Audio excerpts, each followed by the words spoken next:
Most people believe that freedom comes from making more money.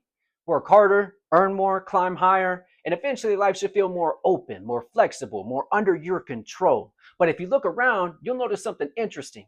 There are a lot of people making a lot of money who still don't have any control over that time. Their schedule's packed, their responsibilities keep growing. Their income may be high, but their life is still tightly structured around maintaining it.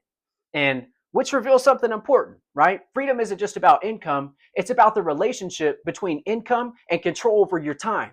Think about it this way: there are two variables that determine financial freedom: income and control of time. If someone has low income and low control of time, their options are completely limited. But if someone has a high income with a low control of time, man, they're still not even free because their entire life still revolves around maintaining that same income. Their schedule's still locked in, their commitments are fixed, and stepping away from work immediately threatens the system supporting their entire life. The money may be higher, but the freedom hadn't changed at all. The reason this happens is simple. Most income structures are built around one basic exchange: time for money. You work, you earn, you stop working, income stops. And when money becomes successful inside that system, right, the structure often remains the same: more responsibility, more hours, more pressure to maintain performance. The income may scale up, but dependency on time usually stays. So at some point, people who start thinking differently about money realize something important.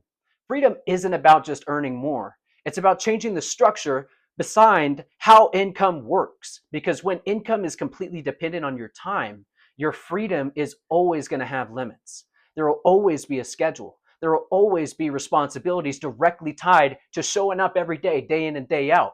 Always be pressure to maintain the system. But when income begins to separate from constant time investment, control starts to increase. And when control of time increases, freedom begins to finally appear again. So the real equation for freedom isn't just income. It's this: income combined with control of your time. Money matters, but so does how money is created, because two people can have the exact same income and live completely different lives. One may be tied to a rigid schedule, the other may have flexibility, options, and control over their situation in life. The difference isn't always the amount of money, but the structure behind the money. Most people spend years focusing only on increasing income. But the people who eventually build real freedom start thinking a different equation, right? Not just how can I earn more, but how can I create income while gaining more control over my time? Because when those two things start aligning, life begins opening up in a completely different way. If this made you start thinking differently about how money and time actually work together, comment the word time. I want to see how many people are starting to realize that freedom isn't just about income, it's about control. And until next time, man, I'm going to catch you on the next one. Peace.